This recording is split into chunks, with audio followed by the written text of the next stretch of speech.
Hello students, in this video we'll discuss chapter number 13 Aurangzeb and the regional kingdoms।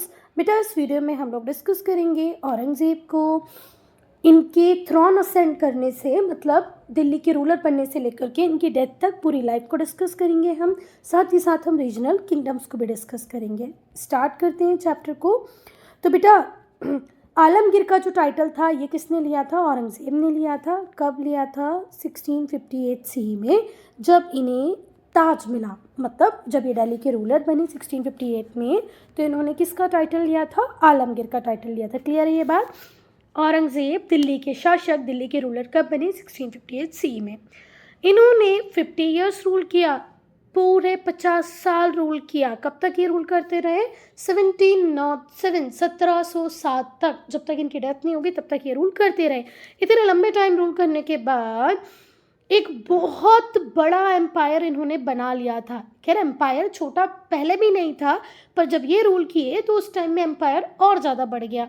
During his long rain, इतने लंबे time जब इन्होंने rule किया तो Mughal empire को लार्जेस्ट टेरिटोरियल एक्सटेंट थी। मतलब इनके टाइम में मुगल एम्पायर जितना फैला हुआ था उतना पहले कभी भी नहीं था। कश्मीर नॉर्थ में से लेकर के कर्नाटका साउथ तक इनका रूल था। हिंद कुश वेस्ट में लेके चिट्टगांग ईस्ट तक इनका रूल था। नॉर्थ में कश्मीर से स्टार्ट होता, साउथ में कर्नाटका पे ख़त्म होता, ईस्ट में चिट्टगांग से लेकर के वेस्ट में हिंदू कुश तक इनका रूल था। ठीक है, समझ में आ गया? नॉर्थ में कश्मीर, साउथ में कर्नाटका, ईस्ट में चिटगांग और वेस्ट में हिंदू कुश। इतना बड़ा एम्पायर इन्होंने कार्व आउट किया था। औरंगज़ेब ने अपने लाइफ के लास्ट 26 ईयर किस में बिताए बेटा? डेक्कन पॉलिसी में बिताए। मतलब औरंगज़ेब का सपना था कि डेक्कन वाला जो एरिया है वो भी इनका हो। तो अपनी पूरे रीन के लास्ट जो 26 ईयर थे इन्होंने कहाँ बिताए? डेक्कन पॉलिसी को दिए। For the purpose of which he had moved his court to Deccan region. और इन्होंने डेक्कन को कनकर करने के लिए, डेक्कन रीजन में अपनी पकड़ बनाने के लिए अपने कोर्ट को भी शिफ्ट कर लिया। कहाँ पर? डेक्कन रीजन में। बेटा अब अगर हम बात करते हैं औरंगज़ेब की रीन की, बहुत लंबा टाइम ये रूल किए, 50 साल ये रूल किए, तो उसमें से मैक्सिमम टाइम तो इनके कन्फ्लिक्ट ही चलती रहे, क्योंकि ये इस बात को नहीं समझ पा रहे थे कि मैं कैसी कंट्री पे रूल कर रहा हूँ जहाँ मेजॉरिटी हिंदू हैं, मुझे इनको साथ लेकर चलना पड़ेगा। ये एंटी हिंदू थे, एंटी मराठा थे, एंटी राजपूत थे, जबकि राजपूत के साथ तो अकबर का कितना अच्छा रिलेशन रहा। पर औरंगज़ेब का टाइम आते आते औरंगज़ेब की कुछ ऐसी पॉलिसीज़ थी जिसकी वजह से राजपूत भी थोड़ा सा एलिनेटेड फील करने लग गए थे। However, his reign was also fraught with conflict. Full conflict थे इनके टाइम पे। ठीक है, जैसे अगर मैं फ्राउट वर्ड की मीनिंग की बात करूं तो मीनिंग होता है filled with unpleasant things. Filled with unpleasant thing, तो इनका जब रूल चला तो उसमें बहुत सारी अनप्लीजेंट चीज़ें थी। इन्होंने बहुत सारी रीजनल फोर्सेस के साथ कन्फ्लिक्ट किए। ठीक है, जिसमें से मराठा एक थे, और मराठा तो इनके फॉर्मिडेबल ओपोनेंट थे। ठीक है, तो मराठास कौन हुआ करते थे बेटा? औरंगज़ेब के फॉर्मिडेबल ओपोनेंट। फॉर्मिडेबल का मतलब क्या होता है बेटा? जिससे आसानी से जीता ना जा सके। ठीक है, चलिए आगे अब हम चलो अगर हम बात करें औरंगज़ेब की, तो इनकी रीन स्टार्ट होती है, मतलब इनका रूल स्टार्ट होता है 1658 से, और कब तक चलता है बेटा? 1707 तक। ठीक है, इतना लंबा टाइम इन्होंने रूल किया। और इनके फॉर्मिडेबल ओपोनेंट कौन थे? मराठास, जिनको हराना औरंगज़ेब के लिए नेक्स्ट टू इम्पॉसिबल बनता जा रहा था। औरंगज़ेब की रीन को आप कैटेगराइज कर सकते हो दो फेसेस में, और बहुत सारे हिस्टोरियंस करते भी हैं ऐसा बेटा। दो फेसेस में उन्होंने पूरे औरंगज़ेब के रीन को डिवाइड किया है।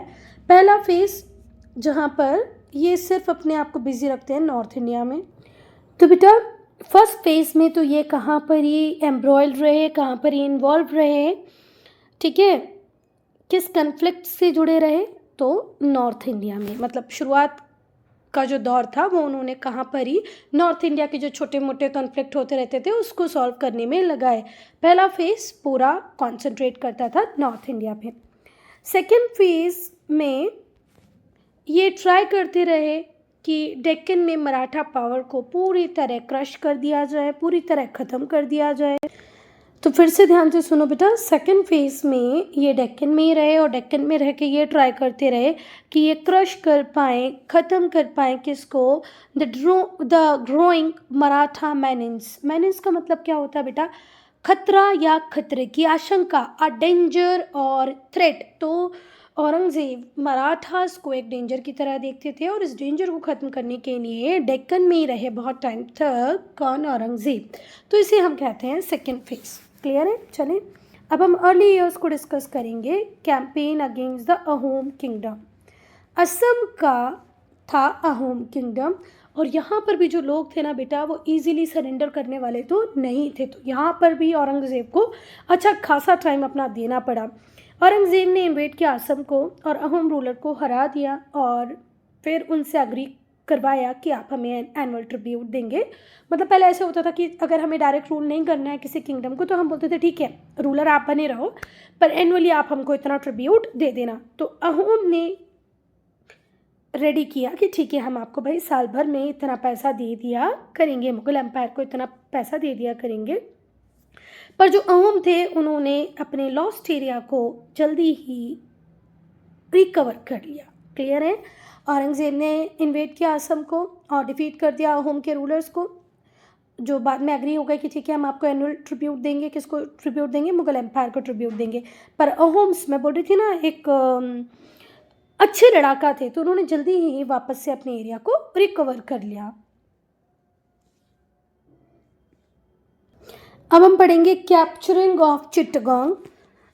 मुगल्स ने ऑक्यूपाई किया चिट्टगांग के पोर्ट को जो प्रेजेंट डे बांग्लादेश में है। और जो कैप्चर था चिट्टगांग का वो दो पर्पस पूरा करता था मुगल एम्पायर के लिए।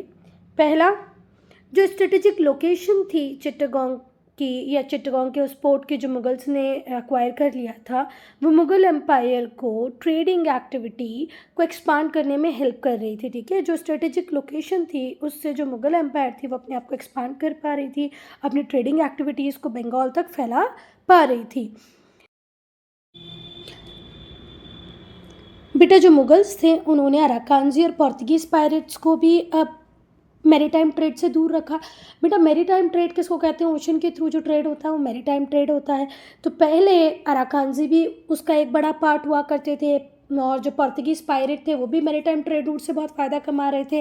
अराकानजी कौन होते हैं बेटा? ये रखाइन प्रोविंस के लोग होते हैं। ठीक है, अभी आप लोगों ने न्यूज़ में बहुत सुना होगा ना कि जो रखाइन प्रोविंस है उनके रोहिंग्या मुस्लिम इंडिया में आ रहे हैं, वो एक बहुत बड़ा इशू बन गया था, डिबेटेबल इशू था। तो पहले भी ऐसे होता था कि पोर्तुगीज़ पायरेट ट्रेड को कंट्रोल कर रहे थे, शिप्स वो अपने कंट्रोल में ले लेते थे। पायरेट्स तो आपको पता ही है ना, डाकू ओशन वाले। हाँ, तो मुगल्स ने अराकानजी और पोर्तुगीज़ पायरेट्स को भी दूर रखा और बहुत प्रॉफिट कमाया मैरीटाइम ट्रेड से।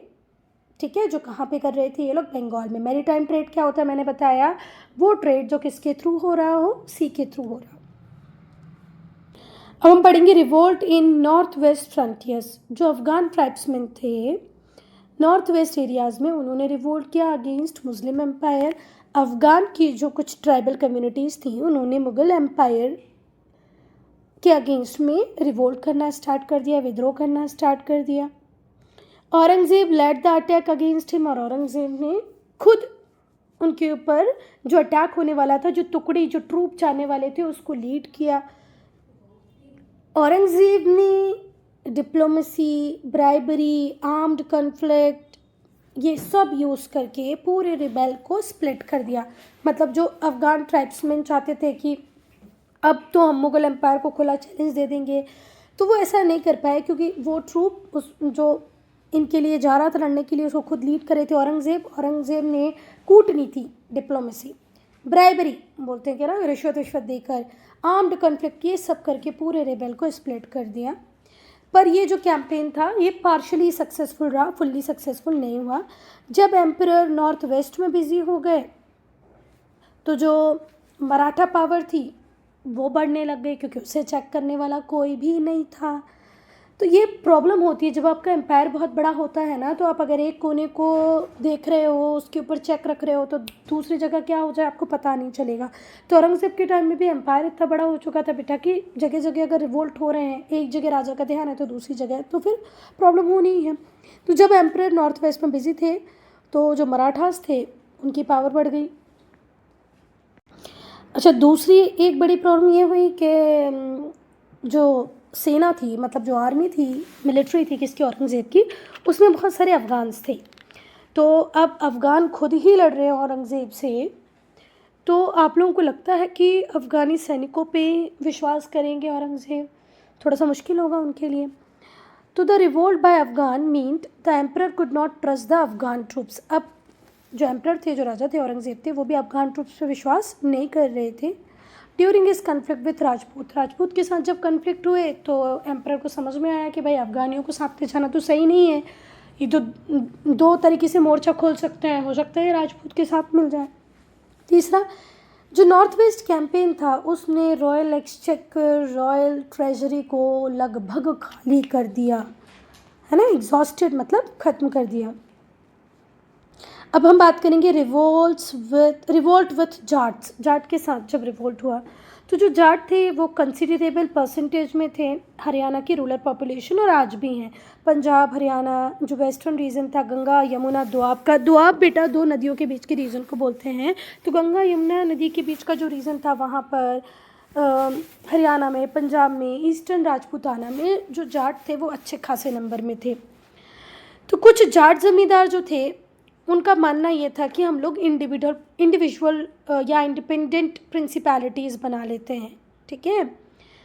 अब ऑब्वियसली बात है, कोई भी एम्परर इस बात के लिए हाँ तो नहीं बोलेगा।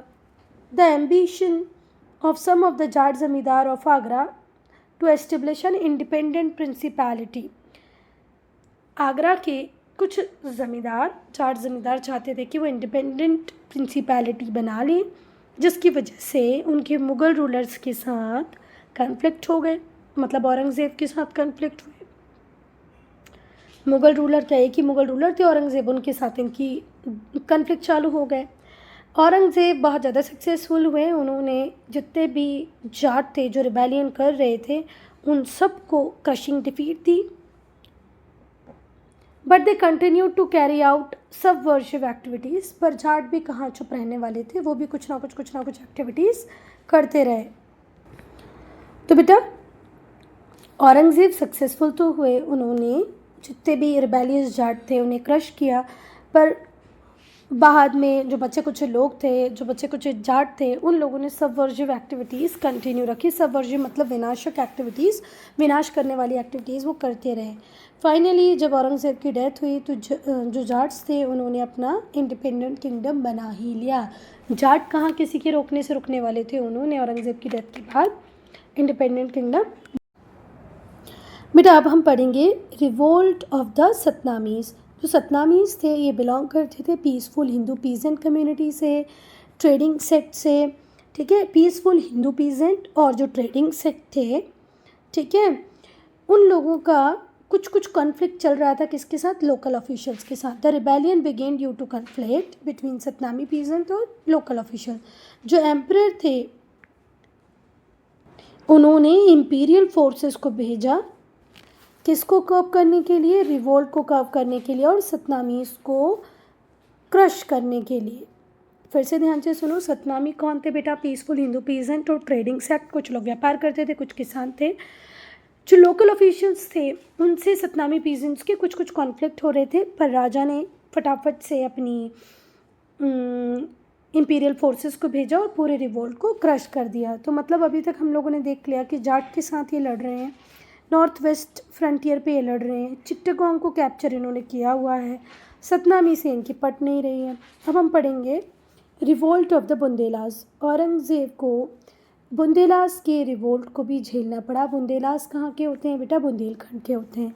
जो बुंदेलास थे वो बहुत ज़्यादा सक्सेसफुल हुए मुग़ल फोर्सेस को हराने में। The Bundelas succeeded in defeating Mughal forces को लगभग बुंदेलास ने हरा दिया।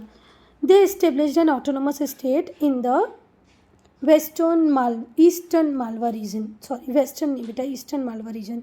ईस्टर्न मालवा रीजन में एक ऑटोनमस स्टेट बना लिया बुंदेलास ने, और बुंदेलास सक्सेसफुल हुए मुग़ल फोर्सेस को हराने में। तो अगर बुंदेलास की बात आए तो बुंदेलास ने तो औरंगज़ेब की फोर्सेस को हराया, अपना एक ऑटोनमस स्टेट बनाया, कहाँ पर, मालवा रीजन के ईस्टर्न पार्ट में। अब हम सिख रिबेलियन को पढ़ेंगे। सिख रिबेलियन, तो जो 9th सिख गुरु थे, गुरु तेग बहादुर सिंह, उन्होंने भी प्रोटेस्ट किया औरंगज़ेब के एंटी हिंदू पॉलिसीज़ के अगेंस्ट में। औरंगज़ेब की जो पॉलिसीज़ थी वो एंटी हिंदू थी, इसके अगेंस्ट से प्रोटेस्ट किया गुरु तेग बहादुर ने। गुरु तेग बहादुर को अरेस्ट कर लिया गया, उन्हें दिल्ली लाया गया, उनसे कहा गया कि आप इस्लाम को कबूल कर लो या तो फिर हम आपको मार देंगे। तेग बहादुर को दिल्ली गिरफ्तार करके लाया गया और उनसे क्या कहा गया कि या तो आप इस्लाम को कबूल कर लो, मुस्लिम बन जाओ, या तो फिर हम आपको डेथ दे देंगे। तो गुरु तेग बहादुर ने कहा कि भाई मैं इस्लाम को तो कबूल नहीं करूँगा, और इस वजह से तेग बहादुर को मार दिया गया। तेग बहादुर के बाद उनके जो बेटे थे गुरु गोविंद सिंह, वो 10th और लास्ट सिख गुरु बने। उन्होंने सिख को वॉरियर कम्युनिटी में कन्वर्ट कर दिया, जिसे क्या कहा गया, खालसा।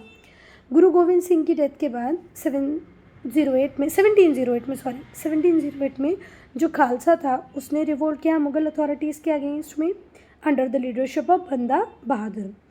गुरु गोविंद सिंह 10th गुरु थे, लास्ट गुरु थे। इन्होंने सिख को एक वॉरियर कम्युनिटी में कन्वर्ट किया, लड़ाका कम्युनिटी में कन्वर्ट किया, जिसे क्या कहा गया, खालसा। गुरु गोविंद सिंह की डेथ हो जाती है 1708 में, और खालसा फिर रिवोल्ट करते हैं मुग़ल अथॉरिटी के अगेंस्ट में। किसकी लीडरशिप में बेटा, बंदा बहादुर की लीडरशिप में। क्लियर है। और फिर ये डिक्लेयर कर देते हैं अपने, एक minute, they declare their independence. इन्होंने अपनी इंडिपेंडेंस को डिक्लेयर किया और एस्टेब्लिश किया अपने खुद के एडमिनिस्ट्रेशन को between Sutlej and Yamuna river. Yamuna river और सतलज रिवर के बीच वाला जो एरिया था, उस एरिया में इन लोगों ने अपनी इंडिपेंडेंट किंगडम को एस्टेब्लिश किया। Banda Bahadur continued the struggle against Mughal, और बंदा बहादुर ने मुग़ल्स के अगेंस्ट में अपने स्ट्रगल को कंटिन्यू रखा, इवन औरंगज़ेब की डेथ के बाद भी। अब हम पढ़ेंगे बेटा कन्फ्लिक्ट विथ राजपूत्स। बेटा राजपूत के बहुत ही बढ़िया रिलेशनशिप थे जब तक अकबर थे, शाहजहाँ थे, जहांगीर थे, पर जब कौन आए रूल करने, औरंगज़ेब, तो राजपूत्स भी थोड़ा सा एलिनिएटेड फील करने लगे। कुछ पॉलिसीज़ ऐसी थी औरंगज़ेब की जो राजपूत्स को पसंद नहीं आ रही थी। तो जो राजपूत थे उन्होंने मैट्रिमोनियल अलाइंसेस किए हुए थे, किससे, अकबर से। बहुत सारे कंसेशंस राजपूत्स को मिले हुए थे। डायरेक्ट वॉरफेयर जो था अकबर से, उनके सक्सेसर्स से मिला हुआ था राजपूत को। Concession, direct warfare, matrimonial alliances, ये सब कुछ था अकबर और उनके सक्सेसर और राजपूत के बीच में। इवन मुग़ल एम्परर का एक पार्ट ही माना जाने लगा था राजपूत रूलर्स को। जो मुग़ल कोर्ट थे उसमें राजपूत मिलते थे। बहुत सारी अच्छी अच्छी पोजीशंस जो थी मुग़ल एडमिनिस्ट्रेशन की, वो राजपूत के पास थी। जब औरंगज़ेब का रेन स्टार्ट हुआ तो औरंगज़ेब ने भी अकबर की पॉलिसी को कंटिन्यू रखा और फ्रेंडली रहे राजपूत के साथ। उन्होंने भी कुछ कंसेशन दे दिए राजपूत को, जैसे हाई मनसब राजपूत के राजा, मतलब जो राजपूत राजा थे मेवाड़ के, उनको दिए, मारवाड़ के उनको दिए। फिर से ध्यान से सुनना, अकबर और उसके सक्सेसर के टाइम तो बहुत बढ़िया मैट्रिमोनियल अलायंस और बढ़िया रिलेशनशिप चलते रहे राजपूत और मुग़ल्स के बीच में। औरंगज़ेब भी जब रूल करने आए तो शुरुआत में इनके भी फ्रेंडली रिलेशन रहे राजपूत के साथ। इन्होंने राजपूत को बहुत सारे कंसेशंस भी दिए, हाई मनसब दे दिए मेवाड़ के राजा को, मारवाड़ के राजा को। कॉन्फ्लिक्ट जब चालू हुआ, जब मारवाड़ के जो राजा थे जसवंत सिंह, उनकी डेथ हो गई। जसवंत सिंह के जो बेटे थे अजीत सिंह, उन्होंने कहा कि थ्रोन मुझे मिलना चाहिए, पर ये रिफ्यूज़ कर दिया एम्परर ने, क्योंकि वो चाहते थे कि उनके कज़िन को ये राजपाट मिल जाए। अब इससे राजपूत बहुत गुस्सा हुए। क्यों गुस्सा हुए? क्योंकि राजपूत का कहना ये था कि ये तो हमारा इंटरनल मैटर है, राजा के मरने के बाद कौन राजा बनेगा ये हम आपस में डिसाइड कर लेंगे। आप दिल्ली के एम्परर, आप क्यों इसमें इंटरफेयर कर रहे हो? ये तो इंटरफेरेंस है हमारे इंटरनल अफेयर्स में, ऐसा तो नहीं होना चाहिए। और रिवोल्ट हुआ under the leadership of Durgadas की लीडरशिप में इस बात को लेकर के रिवोल्ट हुआ। औरंगज़ेब ने रिटेलिएशन में मारवाड़ तक अपनी सेना को पहुंचा दिया और जोधपुर को कैप्चर कर लिया। He even impose the much disliked tax, और इसके बाद ही औरंगज़ेब ने एक बहुत ही डिसलाइक टैक्स था जिसे हम जजिया कहते हैं, वो राजपूत के ऊपर लगा दिया। जब भी आप किसी पिलग्रमेज प्लेस पे जाते हैं, तीर्थ यात्रा के लिए जाते हैं, उस पर लगाया जाता है जजिया, तो इन्होंने राजपूत के ऊपर जजिया लगा दिया। राज सिंह जो मेवाड़ के रूलर थे वो भी बहुत गुस्सा हुआ है औरंगज़ेब के एंटी राजपूत स्टैंड पे, और उन्होंने भी अजीत सिंह को सपोर्ट किया अगेंस्ट द मुग़ल एम्परर। ठीक है, क्योंकि हर व्यक्ति को अब हर राजपूत को औरंगज़ेब की पॉलिसीज़ अच्छी नहीं लग रही थी, क्योंकि किसी भी एरिया के किसी भी रूलर के इंटरनल मैटर्स में तो आपको इंटरफेयर नहीं करना है, पर औरंगज़ेब ने वो भी किया। तो जो राज सिंह थे मेवाड़ के रूलर, वो भी औरंगज़ेब से गुस्सा हुए और उन्होंने भी अजीत सिंह को सपोर्ट किया। फिर औरंगज़ेब ने लॉन्च किया एक अटैक किसके ऊपर, मेवाड़ के ऊपर, preemptively, but the war dragged on. और बेटा इसी बीच औरंगज़ेब का जो बड़ा बेटा था मोहम्मद अकबर, उसने राजपूत रिबेल्स को ज्वाइन कर लिया और अपने ही पापा के अगेंस्ट में खड़ा हो गया। जो रिबेलियन थे the rebellion was finally suppressed and had important consequences. इस रिबेलियन को फाइनली सप्रेस कर दिया गया। अब देखो आप, औरंगज़ेब का अपना बेटा मोहम्मद अकबर वो किसके साथ जाके मिल गया, राजपूत के साथ जाके मिल गया। फाइनली इस रिबेलियन को सप्रेस कर दिया गया और उसकी कॉन्सिक्वेंसेज क्या थी। एक पीस ट्रीटी साइन हुई किसके साथ, राणा ऑफ मेवाड़, जो नए राणा बने मेवाड़ उनके साथ में। राणा ऑफ मेवाड़ जो नए राणा बने थे मेवाड़ के, उनके साथ एक पीस ट्रीटी साइन हुई। जो प्रिंस मोहम्मद अकबर थे उसे डेक्कन भेज दिया गया फोर्सफुली। इतना सप्रेशन होने के बाद भी रिबेलियन का बहुत बढ़िया तरीके से सप्रेशन हुआ। जो कॉन्फ्लिक्ट थे मारवाड़ के साथ औरंगज़ेब के, वो कंटिन्यू रहे till Aurangzeb successor accepted Ajit Singh as the rightful ruler. देखो इस रिबेलियन का सप्रेशन तो हो गया, पर कन्फ्लिक्ट जो थे मारवाड़ के साथ वो कंटिन्यू रहे जब तक औरंगज़ेब के सक्सेसर ने एक्सेप्ट नहीं कर लिया किसको, अजीत सिंह को एक राइटफुल रूलर। जो कन्फ्लिक्ट थे राजपूत के साथ, उसने जो मुग़ल एम्पायर का फाउंडेशन था उसे डैमेज किया। और एक बहुत बढ़िया एलाय हुआ करते थे मराठा किसके, मुग़ल्स के, वो फाउंडेशन अब ख़त्म हो चुका था। अब बेटा कन्फ्लिक्ट विथ मराठास, इस टॉपिक को हम लोग पढ़ेंगे पार्ट 2 में, ठीक है।